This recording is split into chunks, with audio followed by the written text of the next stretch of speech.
배터리 폭발 사고로 홍역을 치른 삼성전자가 오늘부터 신제품 교환을 시작했습니다. 신속한 리콜로 소비자 신뢰 회복에 총력을 기울인다는 계획입니다. 지문 인식으로 금융 거래를 하고 홍채와 정맥으로 본인 인증을 하는 생체 인증 시스템이 금융권에 속속 도입되는 가운데 한국은행과 금융결제원이 생체 정보 보안 강화에 팔을 걷어붙이기로 했습니다. 하나은행과 외환은행이 통합된 지 1년여 만에 양쪽 노조가 하나로 통합될 예정입니다. 이 통합 노조가 출범되면 급여나 직급을 일원화하는 작업에도 속도가 붙을 전망입니다.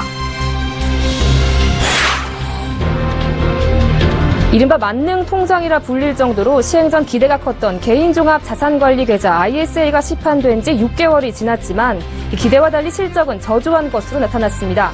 자세한 내용은 잠시 후 투데이 포커스에서 알아봅니다.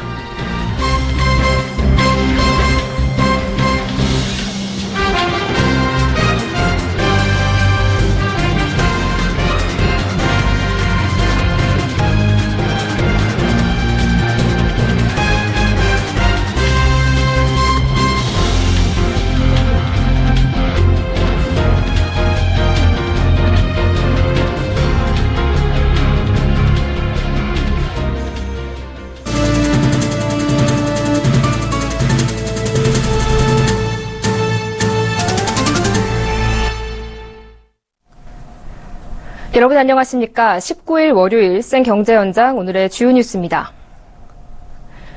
갤럭시 노트 7 배터리 폭발로 곤욕을 치른 삼성전자가 오늘부터 신제품 교환을 개시했습니다.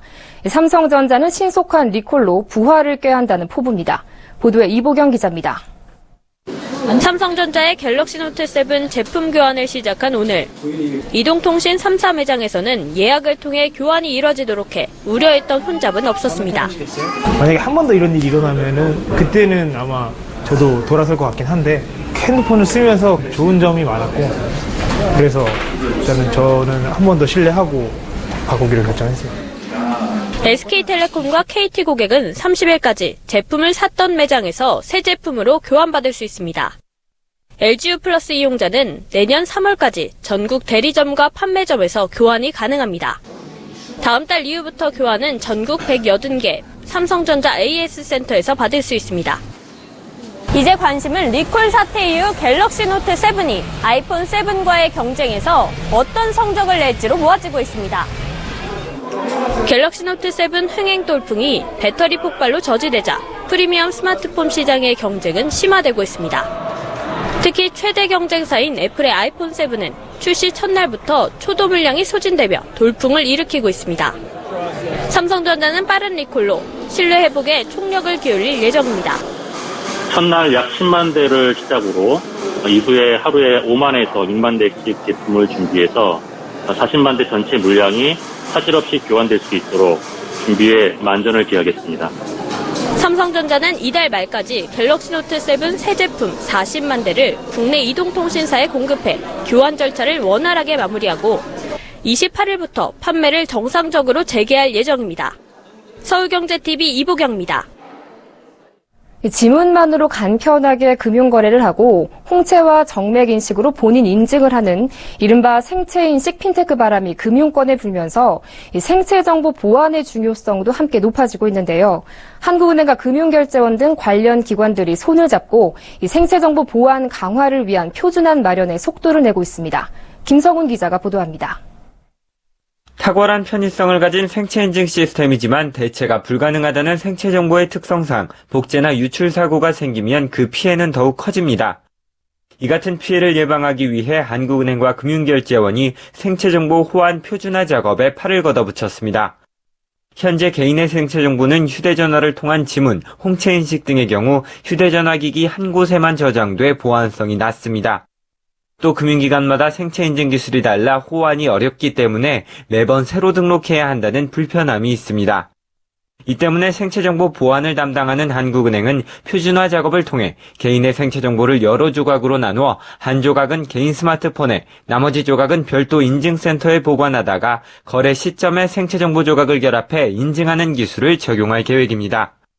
인증센터에 접속하는 금융기관이 생체 정보를 공동으로 이용할 수 있도록 해 고객이 매번 생체 정보를 등록하는 번거로움과 등록 과정에서의 보안 문제도 해결할 방침입니다.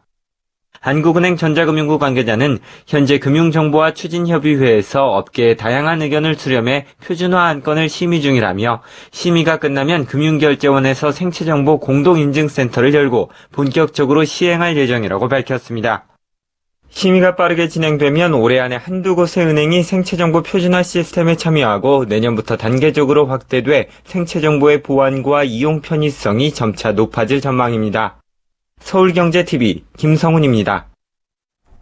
KB하나은행의 한 지붕 두 가족이었던 하나노조와 외환노조가 내년 1월 통합노조 출범에 합의했습니다.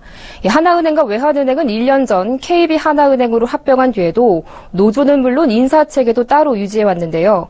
이 통합노조가 출범되면 급여나 직급을 일원화하는 작업에도 속도가 붙을 전망입니다. 정은규 기자입니다.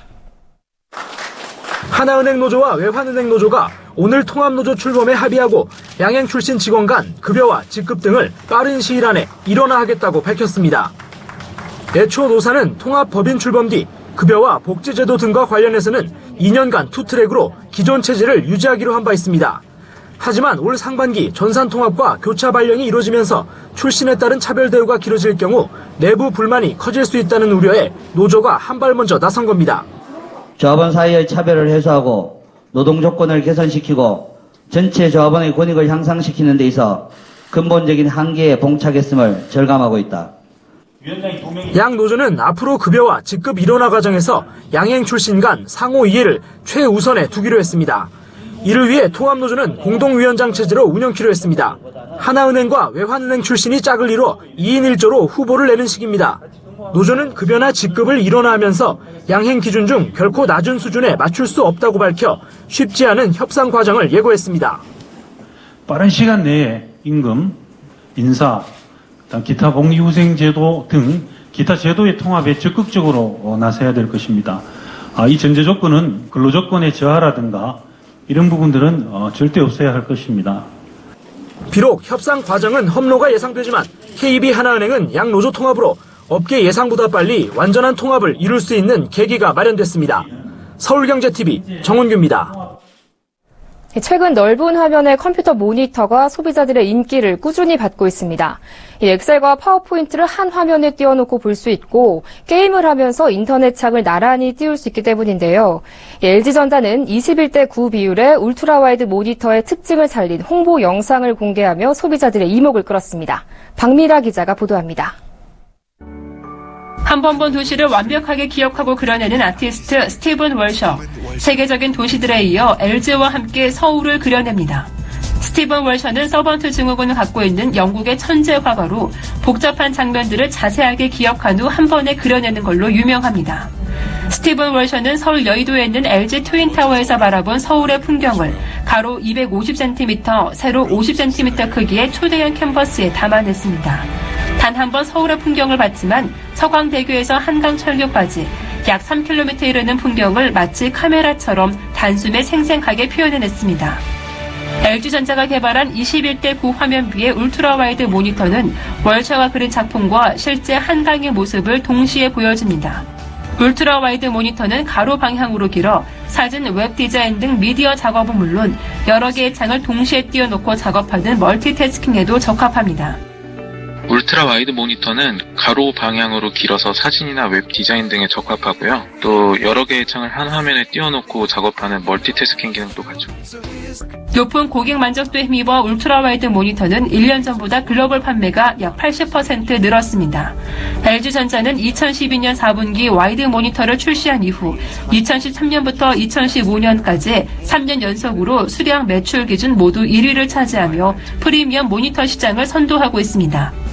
LG전자는 다음 달 21대 9 화면비로는 세계 최대인 38인치 신제품을 출시해 고객들의 선택의 폭을 더욱 넓힌다는 전략입니다. 서울경제TV 박미라입니다. 네, 과거 부동산 하면 주거를 위한 공간 혹은 양도차익을 노린 투기수단 정도로 여겨졌는데요. 최근에는 부동산이 예금 등을 대신하는 투자 형태 중 하나로 인식되고 있죠. 이처럼 부동산이 새로운 형태의 호황기에 진입하면서 관련 부동산 금융을 제공하는 회사의 수혜가 예상된다는 분석입니다.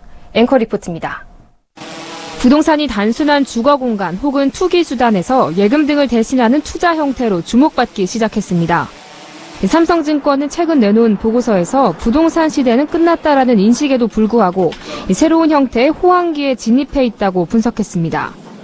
부동산이 예금이나 채권, 주식을 대체하는 중위험, 중수익 형태 중 하나로 인식되기 시작하면서 부동산 금융이 급부상하고 있다는 것입니다. 부동산 금융은 부동산의 개발과 매입, 처분 등을 위해 자금을 공급하는 시스템으로 대표적인 예로는 주택담보대출을 들 수 있습니다. 최근에는 부동산 금융이 부동산 시장이 변화하는 데 맞춰 부동산 펀드와 리츠 등 수익형 상품의 개발 투자, 자산 유동화 채권 등 구조화 상품, 부동산 신탁 등 서비스의 제공, 그리고 해외 직접 투자 등으로까지 확대되고 있습니다. 이처럼 부동산 금융이 다양한 분야로 확장되면서 관련 수혜 기업에 관심이 쏠리고 있습니다. 보고서는 리츠 관련주인 맥쿼리 인프라와 구조화 금융에서 강력한 경쟁력을 확보한 메리츠 종금증권, 그리고 부동산 신탁사 등을 주목하라고 조언했습니다. 아울러 해외 부동산을 바탕으로 성장하는 미래에셋증권과 한국금융지주도 부동산 금융의 성장과 관련된 주식으로 들었습니다. 서울경제TV 정한입니다. 주영환 산업통상자원부 장관이 경주 지진, 태풍 등 자연재해와 관련해 가스공사 천연가스 공급기지를 방문해 안전관리 실태 등을 점검했습니다. 그동안 인천, 평택 등 가스 저장기지 등을 점검한 적은 있지만 가스가 각 가정으로 보내지는 마지막 단계인 공급기지를 방문한 것은 처음입니다. 보도에 정창신 기자입니다. 주영환 산업부 장관이 지난 17일 서울 대치동에 있는 한국가스공사 정압기지를 방문해 시설물을 점검했습니다. 대치동 정압기지는 도시가스의 압력을 조정하는 시설로 서울 동부권과 경기도 하남시 일대에 연 43만 톤의 천연가스를 공급하고 있습니다. 이날 주 장관은 지난 12일 발생한 경주 지진과 태풍 등 잇따른 자연재해로부터 가스 공급 시설의 안전관리 실태와 비상대응 체계를 꼼꼼히 살폈습니다. 지진 등 자연재해, 사이버 테러, 물리적인 테러 등 모든 유형의 사고에 대해서 대비할 수 있도록 현재의 재난 대응 체계를 다시 한번 이번 지진을 계기로 재점검하고. 앞서 주 장관은 지난 13일부터 월성원전과 고리원전 등 지진 발생 인근에 있는 원전과 주요 산업시설을 점검한 바 있습니다. 정압기지 안전점검에 나선 이승훈 한국가스공사 사장도 가스공급시설 안전 강화를 다짐했습니다. 이제 지진이 우리에게도 남의 일이 아닌 것으로 됐으니까 공급의 편의성뿐만이 아니고 안전성까지 강구하는 투자를 해야.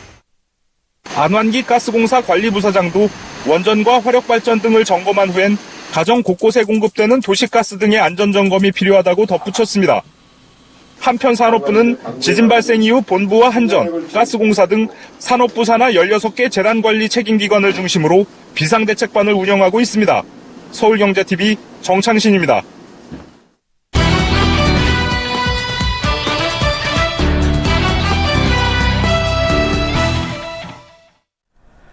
네, 만능 통장이란 별칭이 붙을 정도로 기대가 컸던 개인종합자산관리계좌 ISA가 출시된 지 6개월이 지났습니다. 금융위원회가 그 성과를 분석해 결과를 내놨는데 기대치와 달리 이름값을 제대로 하지 못했다는 지적입니다. 자세한 내용 금융증권부 이현우 기자와 함께 알아보겠습니다. 안녕하십니까? 네, 안녕하십니까? 자, 우선 이 ISA가 어떤 상품이고 또 지난 6개월간 성과가 어땠는지 짚어주시죠. 예, ISA는 예금이나 펀드를 포함한 여러 가지 금융상품을 담아 관리하면서 세제 혜택까지 받을 수 있는 금융상품입니다. 지난 3월 14일 출시됐는데요. 금융위원회에 따르면 9월 9일 기준으로 ISA의 가입 금액은 2조 8,400원 가량 됩니다. 계좌당 평균 가입 금액은 118만 원으로 시행 첫 주에 49만 원에 비해 141%가 증가했습니다.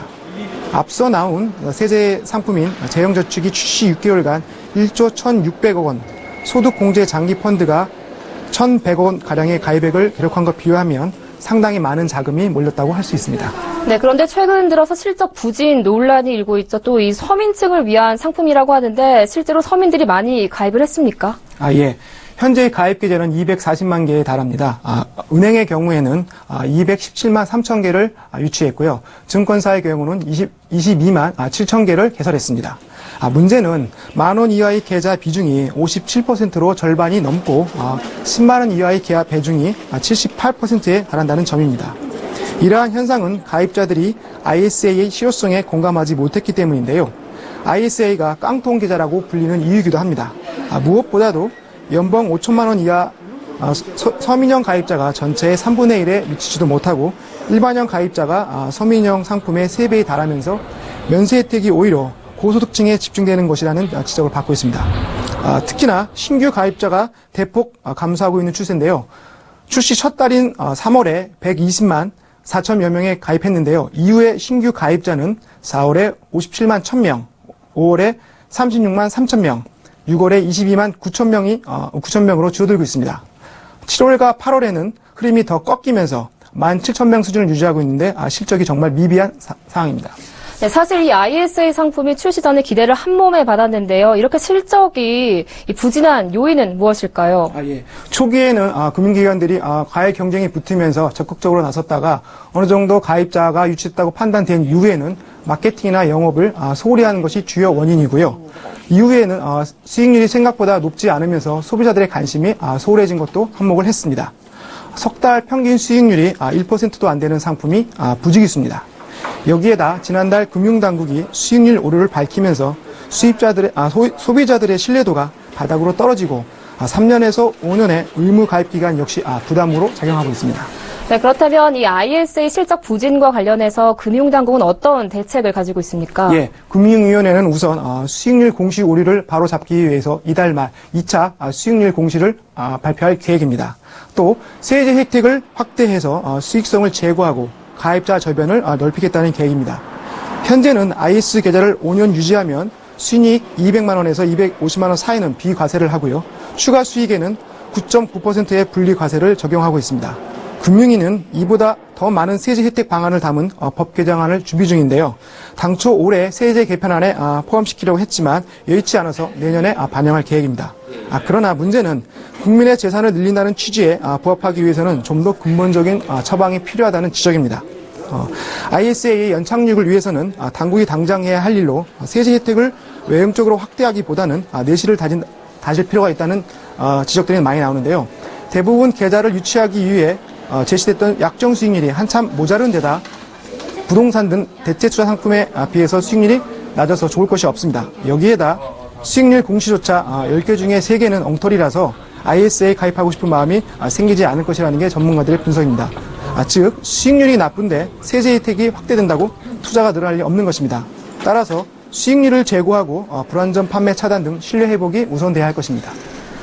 네, ISA가 출시된 지 반년 정도가 지났는데요. 이 ISA 가입 현황과 실적 부진의 이유, 그리고 금융당국의 대책까지 짚어봤습니다. 지금까지 금융증권부 이현우 기자와 함께했습니다. 오늘 말씀 잘 들었습니다. 고맙습니다. 감사합니다.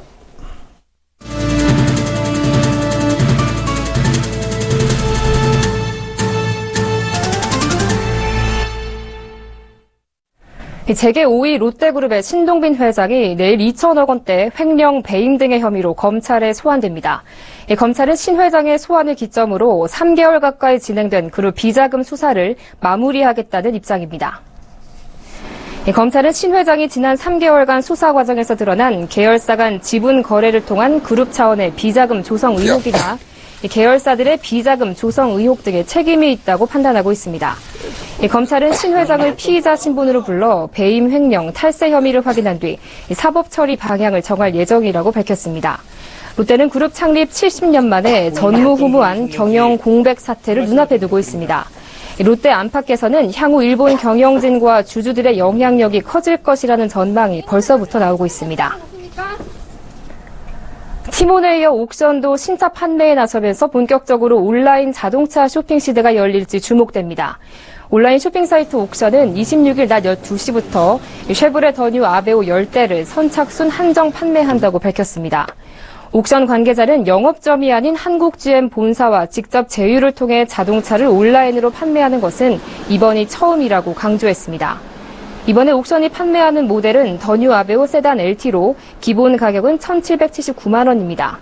옥션을 통해 계약금 200만 원을 결제하고 담당 카 매니저를 통해 차량 옵션 등 상세 내역을 결정한 뒤 최종 결제하면 구매가 완료됩니다. 옥션은 더 뉴 아베오를 구매하는 고객에게 스마일 캐시 500만 원을 증정할 예정이어서 사실상 500만 원 추가 할인이 가능하다고 밝혔습니다. 우리나라의 지하 경제 규모는 국내 총생산의 10%인 161조 원, 조세 회피 규모는 3.7%인 55조 원에 달하는 것으로 나타났습니다. 김종희 전북대 경제학부 교수가 1995년부터 2014년까지 OECD 26개 회원국의 상대적 지하경제와 조세회피 규모를 추정한 결과 한국의 GDP 대비 지하경제 규모는 10.89%로 주요 7개국 국가 평균은 물론 나머지 18개 국가의 평균보다도 월등히 높았습니다. 지하경제 규모가 클수록 조세 회피도 늘어나 한국의 GDP 대비 조세 회피 규모는 3.72%로 주요 7개국인 G7이나 나머지 18개국의 평균보다 높은 것으로 분석됐습니다. 김 교수는 지하경제는 탈세를 유발해 재정 적자를 야기하거나 세수를 보전하기 위한 세율 인상을 통해 공식적으로 경제 주체들의 초과 부담을 가중시킨다면서 지하경제에 대응하는 정책 당국의 노력도 불가피해 조세 감시 비용 등의 사회적 비용을 야기한다고 설명했습니다.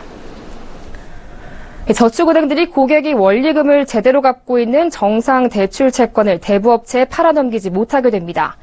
저축은행에서 돈을 빌린 소비자가 어느 날부터 갑자기 대부업체로부터 채권 추심을 당하고 신용 등급마저 떨어지는 일을 막기 위한 조치입니다. 금융당국은 이 같은 내용의 금융권에 내재된 불합리한 영업관행 시정 방안을 발표했습니다. 올해 4분기 중 관련 규정을 고쳐 저축은행이 대부업체에 정상 대출 채권을 팔 수 없도록 하기로 했습니다. 또 저축은행이 대출 채권을 매각하면서 소비자에게 제대로 통지하는지 실태를 점검하고 개선 방안을 마련하기로 했습니다. 지방자치단체가 도로나 공원 등을 짓기 위해 도시계획시설 부지로 지정해놓고 10년 이상 사업을 진행하지 않은 땅이 여의도에 300대나 되는 것으로 나타났습니다. 지난주 발생한 지진으로 경주시에 100억 원 이상의 재산 피해가 난 것으로 추산되자 정부와 정치권에서 경주를 특별 재난지역으로 선포하는 방안을 검토하고 있습니다. 국토교통부에 따르면 추석 연휴 특별 교통대책이 시행됐던 13일부터 18일까지 엿새간 하루 평균 588만 명, 총 3,529만 명이 이동했습니다. 추석 당일에는 776만 명이 이동해 사상 최대를 기록했습니다. 오는 23일부터 광역 상수도 요금이 4.8% 올라 각 가정의 월 평균 수도 요금이 13,264원에서 13,405원으로 141원 늘어날 것으로 예상됐습니다.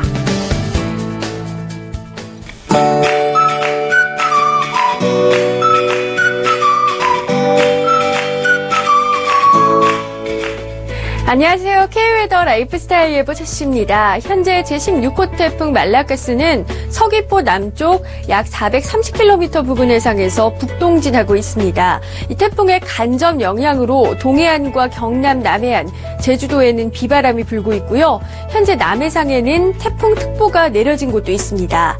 이 태풍은 점차 일본 쪽으로 향하면서 현재 경남 남해안과 제주도, 동해안에 내리는 비는 오늘 늦은 밤에 그치겠습니다. 이 비가 그치고 난 뒤 동해안과 경남 남해안, 제주도마저 맑아지면 내일 낮부터는 전국 대부분 지방에서 대체로 맑은 하늘을 보실 수 있겠습니다. 내일은 중국 북동 지방에서 확장하는 고기압의 영향권에 들기 때문인데요. 그럼 자세한 지역별 내일 날씨는 나절 예보를 통해서 살펴보겠습니다. 중부지방 비 소식 없습니다. 낮 기온은 서울 27도, 춘천 25도, 청주 26도가 예상됩니다. 동해안 지방도 낮부터는 대체로 맑은 가운데 속초 22도, 울진 21도 등으로 선선하겠습니다. 경남 남해안 제주도는 흐린 하늘을 보이다 낮부터는 남부 전역에서 맑은 하늘을 보실 수 있겠습니다. 현재 남해와 동해상으로는 태풍의 영향을 받고 있는데요. 물결이 매우 높게 일고 있습니다. 내일도 계속해서 높을 것으로 보여서 항해하거나 조업하는 선박은 유의하셔야겠습니다. 또 내일까지는 바닷물의 높이도 높은 기간인 만큼 저지대에서는 만조시 침수 피해를 입지 않도록 이 점도 염두에 두셔야겠습니다. 당분간 낮 기온이 25도에서 27도 선으로 예년 수준을 나타내면서 제법 선선한 날씨가 이어질 전망입니다. 날씨였습니다.